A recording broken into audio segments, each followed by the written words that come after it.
سورۃ الفاتحہ کا تعارف۔ سورۃ الفاتحہ قرآن مجید فرقان حمید برہان رشید کی ایسی عظیم الشان سورہ ہے جسے قرآن کریم کی ماں ہونے کا، ام القرآن ہونے کا، قرآن پاک کی سردار سورت ہونے کا اعزاز حاصل ہے، اور اسے ام الکتاب بھی کہا جاتا ہے۔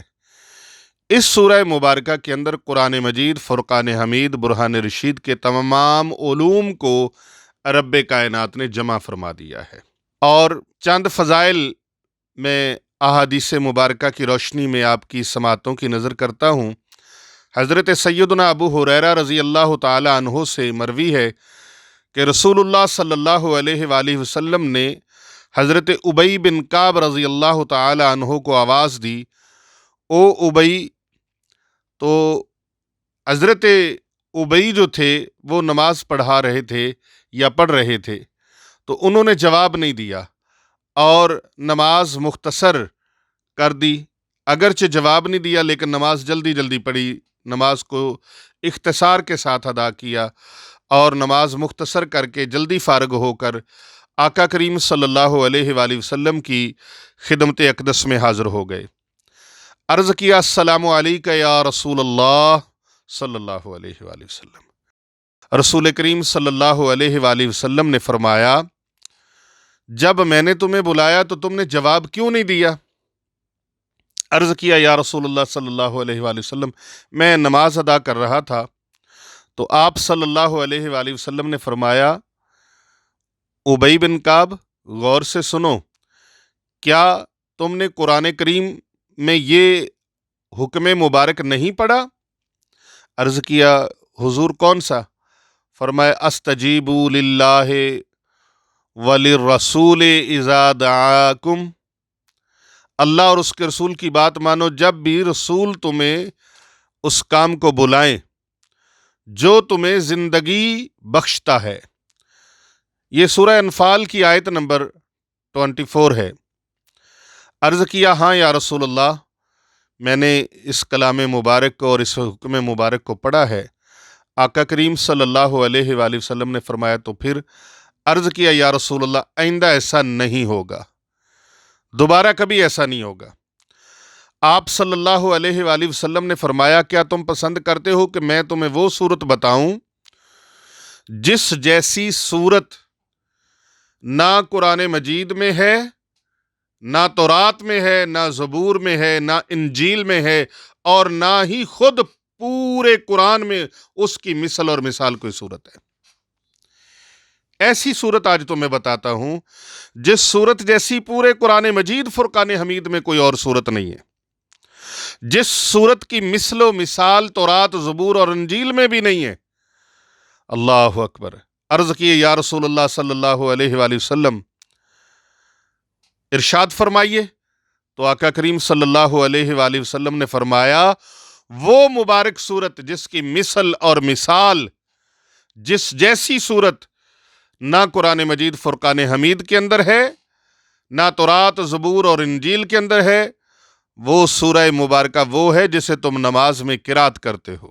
انہوں نے عرض کیا، یا رسول اللہ، ارشاد فرمائیے۔ آقا علیہ السلام نے فرمایا، وہ سورہ مبارکہ ام القرآن ہے، یعنی سورہ فاتحہ ہے۔ اور پھر سرکار دو عالم صلی اللہ علیہ وآلہ وسلم نے سورہ فاتحہ شریف کی تلاوت فرمائی، پڑھ کر سنائی۔ رسول اللہ صلی اللہ علیہ وآلہ وسلم نے فرمایا، اس رب کائنات کی قسم ہے جس کے قبضہ قدرت میں میری جان ہے، تورات، انجیل، زبور اور قرآن مجید کے اندر بھی اس کی مثل اور مثال کوئی اور نہیں ہے۔ یہی سبع مثانی ہے اور یہی قرآن عظیم ہے جو مجھے دیا گیا ہے اور رب کائنات نے جو مجھے عطا فرمایا ہے۔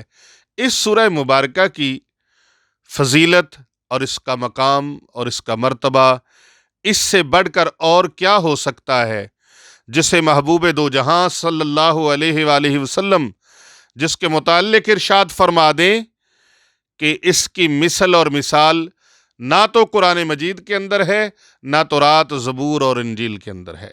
اسے مسند امام احمد میں بھی نقل کیا گیا ہے، اسے دارمی شریف کے اندر بھی نقل کیا گیا ہے، اسے ترمذی شریف کے اندر، نسائی شریف کے اندر اور ابن خزیمہ اور اس کے علاوہ دیگر کتب احادیث کے اندر بھی شامل کیا گیا ہے اور اسے رقم کیا گیا ہے۔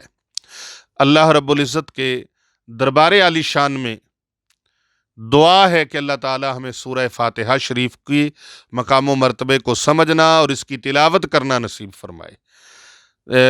احباب ذی وقار، اس حدیث کے آخری الفاظ میں اس آیت کریمہ کی طرف اشارہ ہے۔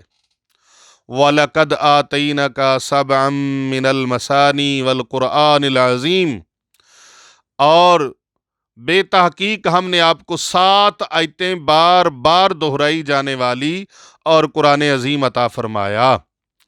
چونکہ سورہ فاتحہ میں 7 آیات ہیں اور یہ ہر نماز کی ہر رکعت میں بار بار دہرائی جاتی ہیں، اس لیے اسے سبع مثانی کا نام دیا گیا ہے۔ اس حدیث سے صاحب قرآن، سید الانبیاء، سید المرسلین، پیارے کریم آقا حضرت محمد مصطفیٰ صلی اللہ علیہ وآلہ وسلم کی عظمت بھی ظاہر ہوئی کہ اگر آپ کسی صحابی کو آواز دیں اور وہ نماز میں ہو تو اسے چاہیے اسی وقت بارگاہ رسالت مآب صلی اللہ علیہ وآلہ وسلم میں حاضر ہو کر اپنی حاضری پیش کرے۔ اس کی مزید تفصیل کے لیے انشاءاللہ تعالی میرا اگلا ویڈیو کلپ آپ کے سماعتوں کی نظر ہوگا۔ اللہ رب العزت سے دعا ہے اللہ تبارک و تعالی میرے الفاظ اپنی بارگاہ میں قبول فرمائے اور آپ کا سننا اللہ تعالیٰ اپنی بارگاہ میں قبول فرمائے۔ آمین بجاہ النبی الامین۔